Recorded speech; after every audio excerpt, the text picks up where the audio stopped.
पण मागच्या वेळेला या राजविद्या राजगुह्य योग यातील श्लोक क्रमांक 18 पर्यंत आपण आलोय आणि त्यातील ओवी क्रमांक आहे 283 आणि आपल्याला आता 84 पासून सुरुवात करायची. 284 ज्ञानोबा सांगतात, भगवंत अर्जुनाला सांगतो आणि त्याचं विश्लेषण या श्लोकाचं ज्ञानोबारांनी सविस्तरपणे या कलियुगातील भ्रमिष्ट झालेल्या लोकांना उत्तम प्रकारे कळावं म्हणून प्रत्यक्ष महाविष्णूचा अवतार सखा माझा ज्ञानेश्वर म्हणजे महाविष्णूचा अवतार घेऊन आले आणि त्यांनी हे परत त्या संस्कृतचं प्राकृतमध्ये काय केलं, विस्तारित केलं की जेणेकरून ह्या विषयाधीन लोकांना, संसारामध्ये प्रपंचामध्ये अडकलेल्या लोकांना बाहेर काढण्यासाठी माऊलींनी आपली स्वतःची भाषा निर्माण केली आणि त्या भाषेच्या माध्यमातून त्या भाषेमध्ये एवढा गोडवा आहे की आपण जेवढं त्याच्या आतमध्ये जाऊ तेवढं आपल्याला काय करतं, त्या बुद्धीला काय करतो, वैभवशाली बनवतो. वैभव कशामध्ये, तर ज्याची बुद्धी तीक्ष्ण आहे, लिहिले ना, बुद्धीचे वैभव अन्य नाही दुजे, एका केशवराजे सकळ सिद्धी, एका परमात्मा स्वरूपाला प्राप्त करणं हे बुद्धीचं वैभव आहे. आणि प्राप्त पाहिजे बरं का, सांगणं म्हणजे ज्ञान नाही, परत ऐकणं म्हणजे पण ज्ञान नाही. त्याच्याशी एकरूप झाल्यानंतर जी अनुभूती साधकाला येते ते सांगण्यासाठी ज्ञान आहे आणि त्याच्यासाठी व्यासपीठ आहे आणि त्याच्यासाठी आपल्याला सातत्याने भगवंताचं भजन करता करता आपण एकरूप व्हायला पाहिजे. पण गुप्त आहे उदंड धन, ते काय जाणती सेवक जन, तयास लागे करणे अंजन गुरुकृपेचे. गुरु काय करते, गुरुच्या कृपेचं अंजन आपल्या डोळ्यामध्ये भरतो आणि एकदा का ते अंजन आपल्या डोळ्यामध्ये गेल्यानंतर आपली दृष्टीच काय होतो, व्यापक होतो. गुप्त आहे उदंड धन, पाहिजे तेवढं धन आहे, उदंड आहे हो, पण ते करण्यासाठी काय करते सेवक जन, तयाशी लागे करणे अंजन गुरुकृपेची अंजन. दिव्य दृष्टी, दिव्यत्वाची जेथे प्रचिती तेथे कर माझे जळती. म्हणजे दिव्य दृष्टी, आपल्याला दिव्य दृष्टी प्रदान करतात संत श्रीपाद बाबा, रामदास बाबा, नारायण बाबा, पांडुरंग दिवेकर बाबा. हे आमच्या जीवनामध्ये आले नसतं तर आम्हाला हे काहीच कळालं नसतं आणि त्यांची कृपा दृष्टी झाली आमच्यावर आणि कृपा दृष्टी निहाळले आणि आपल्या पदी वैसविले, त्यांच्या पदावर त्यांनी बसवलं. आणि ह्या ज्ञानाचा प्रचार जसा आहे तसाच पाहिजे बरं का, तसूभर पण फरक नाही पाहिजे, जसा आहे तसाच देता यायला पाहिजे. त्याच्यामध्ये जरा जरी फरक झाला तर ते पापाला कारणीभूत होईल माणूस. मग जसा आहे तसंच सांगता यायला पाहिजे. म्हणून आधी अनादी काळचं हे हंस संप्रदाय, आनंद संप्रदाय आधी अनादी काळापासून आलेला आहे आणि ते संप्रदायाच्या माध्यमातून आपल्याला ज्ञान होतो. लोकांनी उगाच कुठेतरी नवीन संप्रदाय काढल्यात आणि ते जाऊन महाविष्णूपर्यंत भेटत नाही आणि आपला संप्रदाय महाविष्णूपर्यंत जाऊन भेटतो. मुख्य महाविष्णू चैतन्याचे मूळ संप्रदाय फळ तेथून या हंसरूपी ब्रह्मा उपदेशी श्रीहरी चतुर्श्लोकीचारी भागवत. हे पूर्णपणे आधी अनादी काळाचं ज्ञान आहे. मियाचे निमालिया साता काल ग्रासित असे भूता, ये म्हणया गते पंडुसुता सकळे जयाची. भगवंत म्हणतो सगळीकडे मीच आहे. मियाची निमालिया साता म्हणजे काय, भगवंत सांगतो की मी निमालिया साता कालोग्रासित असे भूता, म्हणजे जेवढे जीव आहेत सृष्टीवरती, या भूतलावरती, या ब्रह्मांडामध्ये जेवढे जीव आहेत त्या जीवांना घेऊन जायचं असेल तर माझी आज्ञा लागतो. मिया निमालिया साता काळ ग्रासूत असे, म्हणजे काळाला आज्ञा मी करतो. काल जेव्हा भक्षण करायला येतो तेव्हा भगवंताची आज्ञा असतो. भगवंताच्या आज्ञेशिवाय काहीही चालत नाही. संपूर्ण ब्रह्मांड, तिन्ही लोक ही त्या भगवंताच्या आज्ञेमध्ये चालतात. आणि आपण फक्त मंदिरातच देव बघतो आणि आपण तीर्थालाच देव बघतो. आणि संतांनी लिहिले की नाही, तीर्थी धोंडा पाणी आणि देव रोकडा सज्जन. याचा अर्थ कधी कळेल आपल्याला? तीर्थाला गेला तर नुसता धोंडा आणि त्याच्यावर पाणी टाका. संतांनी लिहून ठेवलं आहे ते काय? संतांचं वचन आहे. जया अंतरी भगवंत आचल राहिला निवांत, तो स्वभावे जी बोलत ते ब्रह्मनिरूपण. स्वभावातच बाहेर पडलेलं निरूपण आहे. ज्ञानोबारायांचं, तुकोबारायांचं, नाथबाबांचं, संत रामदासांचं, मीराबाईचं, जनाबाईचं स्वभावताच बाहेर पडलेलं आहे. कारण त्यांचं स्वभावताच भजन चालू आहे. म्हणून स्वभावताच निरूपण बाहेर पडलं पाहिजे. ज्याचं स्वभावताच भजन चालू आहे त्याचं स्वभावताच निरूपण चालू आहे. ज्याचं भजनच चालू नाही त्याचं निरूपण नाही चांगलं. म्हणून जया अंतरी भगवंत, ज्याच्या आतमध्ये भगवंताची अनुभूती आली, अचल राहिला निवांत, त्याचा चंचलपणा निघून जातो. तो इकडे तिकडे जात नाही, फिरत नाही कुठे. तीर्थाला जा, इकडे जा, तिकडे अजिबात काय करत नाही. तो काय करतो? तर तो एकांती उगेच बैसावे, एकांतामध्ये जाऊन उगाच बसतो आणि आपल्याच अंतरीच्या अंतरात्म्याचं भजन चालू करतो. लांब कुठेही जायचं नाही. जर आपण लांब गेलो तर मग नुकसान आपलंच होणार आहे. कारण आपल्याच सत्तेवर आपण जगायचं, आपलीच सत्ता आहे. आपल्याच अंतरीच्या अंतरात्म्याच्या सत्तेवर आपण जगतो आणि त्याचंच आपल्याला भजन जमत नसेल.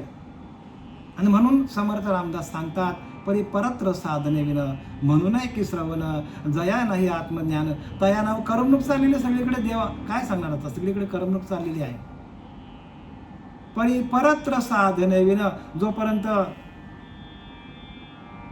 नाल तुटलेली आहे परीची आणि ती नाल जोपर्यंत जोडली जात नाही, आईच्या पिंडामध्ये भजन होतं, चालू होतं, नाल कापली, भजन तुटलं, जोडणारा गुरु मिळत नाही. परी परत्र साधने विन, जोपर्यंत परा साधली जात नाही. म्हणून आहे की श्रवण भक्ती पण व्यवस्थित होणार नाही. चुकीची श्रवण भक्ती, सांगणं पण चुकीचं, ऐकणं पण चुकीचं, सगळं ज्ञानच चुकीचं होईल. कारण आईच्या पिंडातला भजन तुम्हाला ओरिजिनल जो चालू होता तोच भेटला पाहिजे हो. परी परत्र साधने विन, परा साधली जात नाही. म्हणून आहे की श्रवण, त्याला श्रवण भक्ती म्हणता येत नाही जोपर्यंत परा जोडली जात नाही. तुटलेली नाल परत सद्गुरू जोडतात. संत दर्शने थोर लाभ, पद्मनाभ जोडीला, आणि तेव्हा भक्ती चालू होतं. लक्षात घ्या, परत परत सांगतो.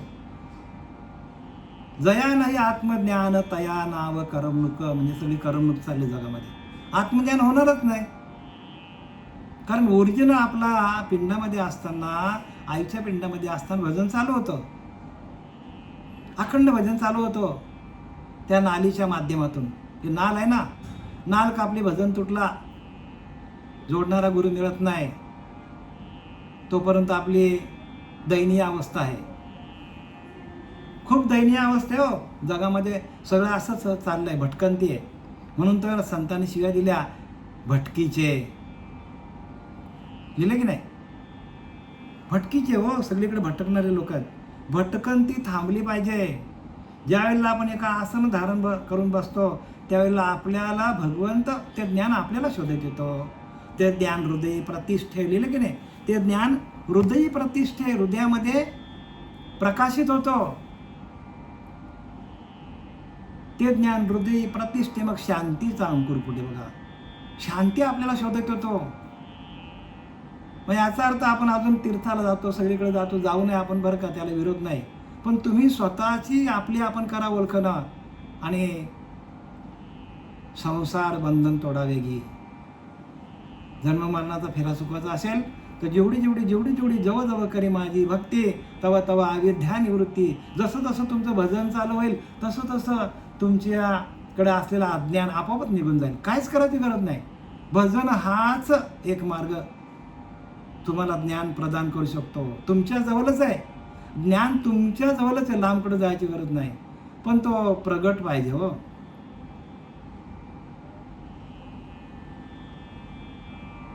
मग जया नाही आत्मज्ञान तया नाव करमणूक चाललेली आहे. तर कोण सांगणार याला? प्रत्येकाची करमणूक चाललेली आहे. आणि खरी जी उपासना आहे ती प्रत्येक माणसाला ज्यावेळेला भगवंताची कृपा होतो त्यावेळेला त्यांना तसा सद्गुरू मिळतो. आणि तसा सद्गुरू मिळाला तर तो काय करतो? आपल्याच आंतरीच्या अंतरात्म्याचं ओरिजिनल भजन असलेलं ते भजन सुरू करून देतो आपल्याला. ओरिजिनल बरं का, की जे आईच्या पिंडामध्ये होतं तेच पाहिजे आपल्याला. आणि एकदा का आपण स्वयंप्रकाशित झालो तर जगामध्ये सगळीकडे ज्ञान आहे तो आपल्याला लगेच कळायला लागतो. म्हणून काय लिहिलंय की गुप्त आहे उदंड धन ते काय जाणती सेवक जन तया असं लागे करणे अंजन गुरुकृपेचे. गुरुकृपेचं अंजन आपल्याला डोळ्यामध्ये घालता यायला पाहिजे. नियाची निमालिया साता काल ग्रासू तसे भूता. मी आज्ञा केली तर काल भूतांना काय करतो? घेऊन जातो. या म्हणया का ते पंडुसुता सकळ जायची. म्हणजे सगळीकडं सृष्टीमध्ये जे जे काय करून ठेवलेलं आहे त्या प्रत्येक गोष्टीची विल्हेवाट करण्याची आज्ञा देणारा मी एकटाच आहे भगवंत म्हणतो. आणि पुढे सांगतात जो ऐसा समर्थो तो मी जगाचा नाथू. बघा, जो ऐसा समर्थो तो मी जगाचा नाथू आणि गगना ऐसा साक्षीभूतू तोही मीची. सगळीकडे मीच भरलेला भगवंत म्हणतो. तो हा ऐसा समर्थो तो मी जगाचा नाथ. सगळं जगाचं काय आहे? जगाचा नाथ आहे मी. जगाचा काय? नाथ मी. म्हणजे जगाचा कोण? सर्वज्ञ मी आहे. जगाला सर्वज्ञ चालवणारा मीच आहे. प्रत्येक गोष्ट माझ्याशिवाय प्रत्येक गोष्ट, कुठलीच गोष्ट माझ्याशिवाय हलत नाही, चालत नाही. म्हणजे सगळ्या गोष्टींचा करता मी आहे. सकळ करता मीच, सगळ्यांचा करता मीच आहे. पण ते करण्यासाठी नाम पाहिजे बाबा. नामाशिवाय नाही. नाम नसेल तर हे काही करणार नाही. कारण नाम जपू यज्ञ तो परम बाधून सखे स्नानादी कर्म.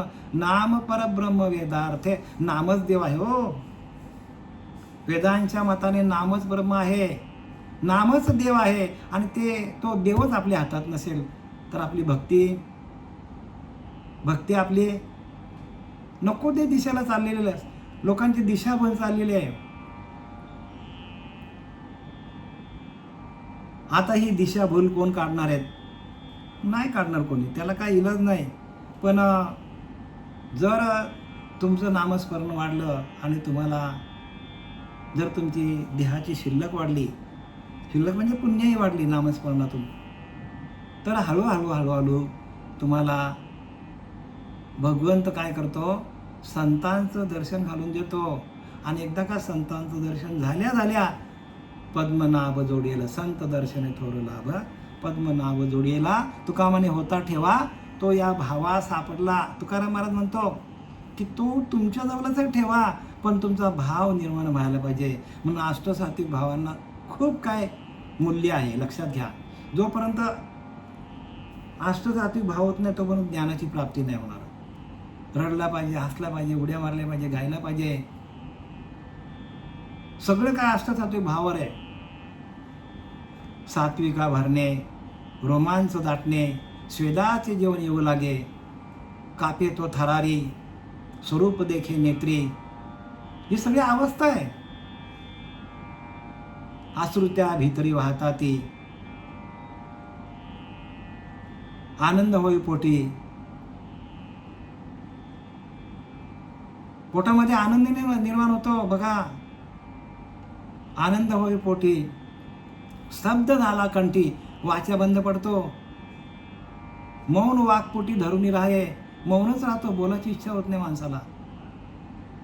हे सगळे अष्टसात्विक भाव आहेत बरं का. आणि हे जोपर्यंत होत नाही आपल्याला, ऐशी नुपजता माझी भक्ती, कैशी होय विरक्ती, विरक्ती विन माझी प्राप्ती नव्हे निश्चिती उद्धवा. अशी जोपर्यंत अवस्था होत नाही तोपर्यंत माझी प्राप्ती होणार नाही.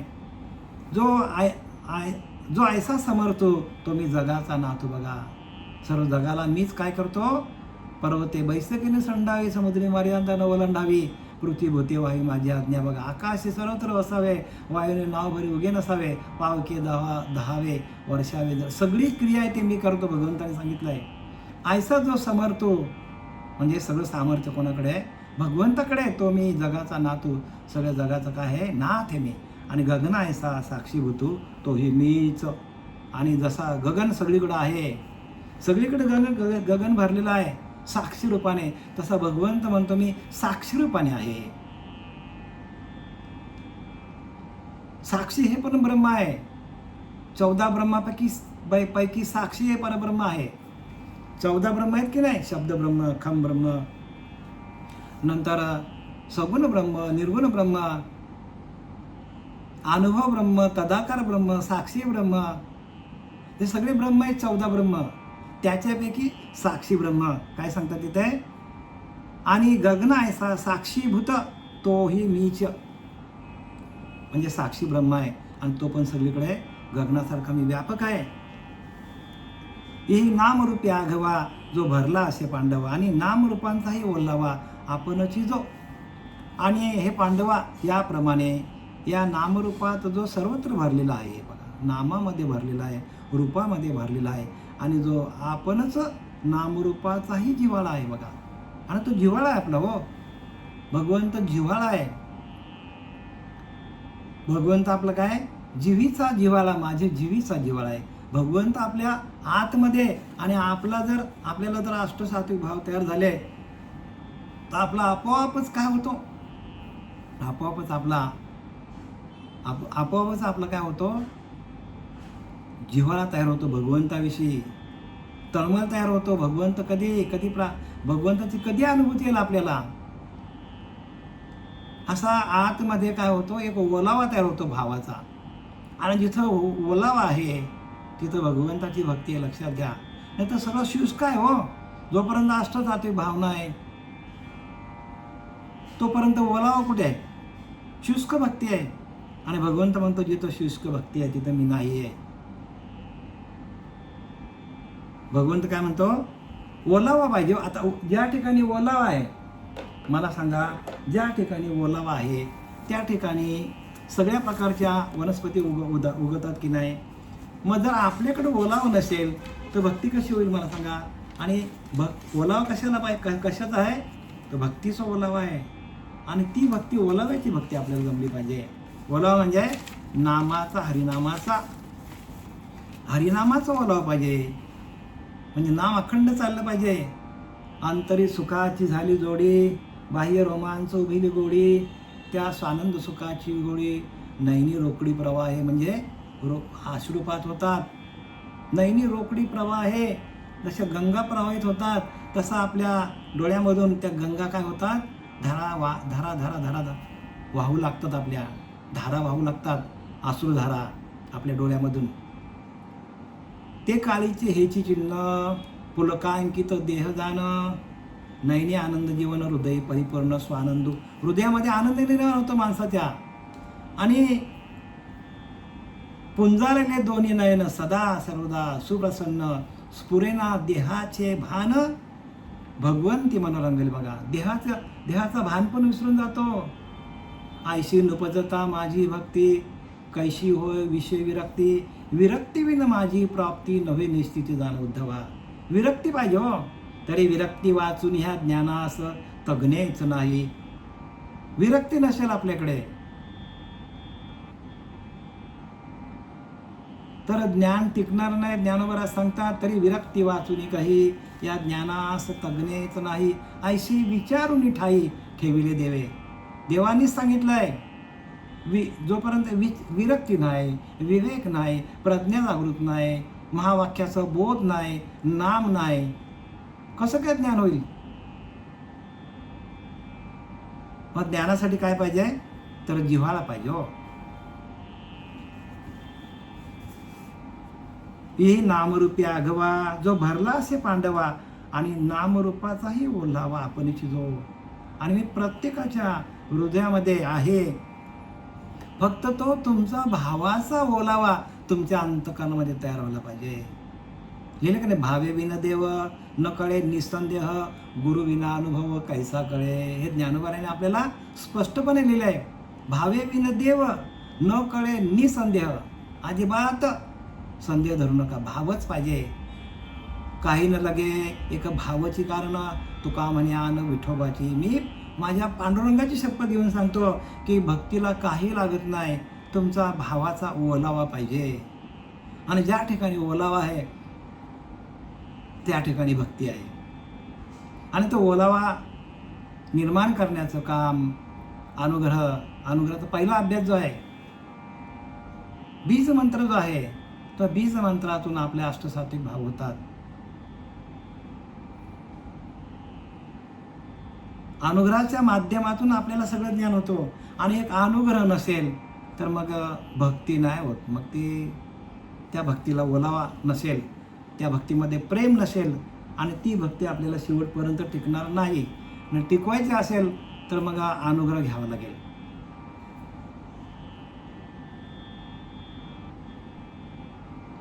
हे पांडवा, याप्रमाणे नामरूपांत जो सर्वत्र भरलेला आहे, मी कसा भरलेला आहे, नामामध्ये भरलेला आहे, रूपामध्ये भरलेला आहे. आणि जो आपणच नामरूपांचा जिव्हाळा आहे. आणि तोच काय करतो, भगवंतच काय करतो, आपल्याला नामाशी एकरूप करून देतो. त्याचीच शक्ती आहे, तोच सगळं करणार आहे, तोच आपल्याकडनं करून घेणार, आपण काहीच करत नाही. आणि म्हणून कबीरदास म्हणतात, ओठ नाहले कंठ नाहले जीवाना रटे राम, हमारा राम जप करे हम बैठे राम. बघा, देवच आपलं नामस्मरण घेतो. आपल्याला नाम घ्यायची गरज लागत नाही, देवच अखंड आपला नामस्मरण घेतो. भगवंतच आपल्याकडून नामस्मरण करून घेतो. आपल्याला नामस्मरण करायची गरज लागत नाही, भगवंतच आपल्याकडनं करून घेतो. संपूर्ण सृष्टीला तो चालवतो भगवंत. मग आपल्याला पण तोच चालवतो. मग आपल्याला चालवतो, कसा चालवतो, तो नामरूपाने चालवतो. तुमचं नाम चालू आहे म्हणून तुम्ही अखंड तुमचं सगळं क्रिया चालू आहेत. तुमचं नाम बंद पडलं का तुम्ही गेले. म्हणून नामारूपा नाही मेळ अवघा वाचेचा गोंधळ. जगामध्ये हेच चाललंय, नामाचा आणि रूपाचा मेळ नाही आणि वाचेचाच गोंधळ चालले आहे. वाचेने भगवंताची प्राप्ती होणार नाही बरं का. सांगणं कारण भगवंत कसा आहे, नामाच्या रूपाच्या पलीकडे हो. आणि ते वाचन सांगता येत नाही. अनिर्वाच्य काय म्हणतात त्याला, भगवंत अनिर्वाच्य आहे, वाचने सांगताच येणार नाही. वाचेच्या पलीकडच्या गोष्टी त्या. म्हणून हे तो लक्ष्यांश अनुभव आहे. तो वाच्य अर्थ काय काम आहे, वाचेचं काय काम, मुख्य अनुभवाची खुण आहे. वाचाग्रत काय काम आहे, जेथं परा पश्यंती मध्यमा वैखरी, जेथं चारी वाणे बंद पडतात तेथे शब्द कळा कुसरी कोण का, शब्दांचं काय काम, तिथे चारी वाणे बंद पडतात हो.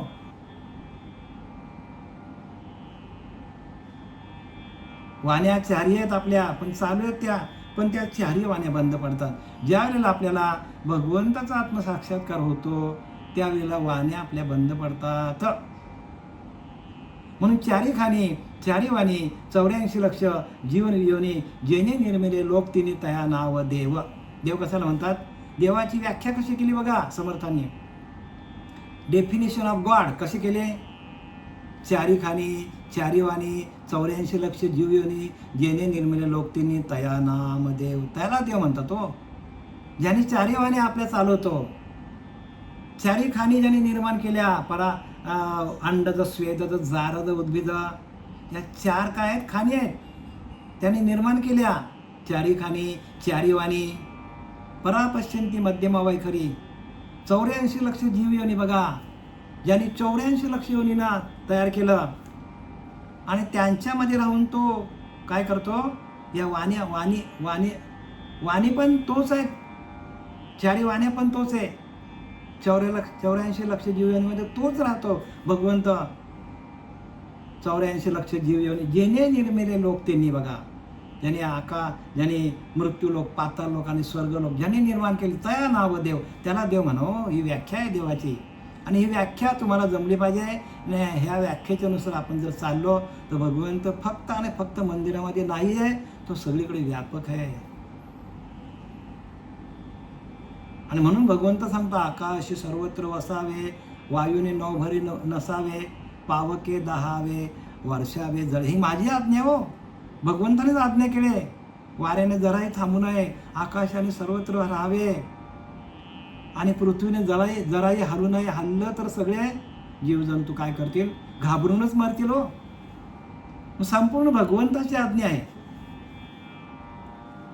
कोणाची आज्ञा आहे? भगवंताच्या आज्ञेनुसार सगळं चालतं.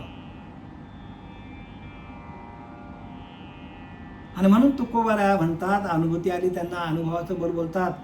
चाले हे शरीर कोणाचे असत्य, कोण बोलवित हरिविन, ऐकवी देखवी एक नारायण, तयाचे भजन चुकवू नका. आपल्याला सावध केलाय तुकोबाराने.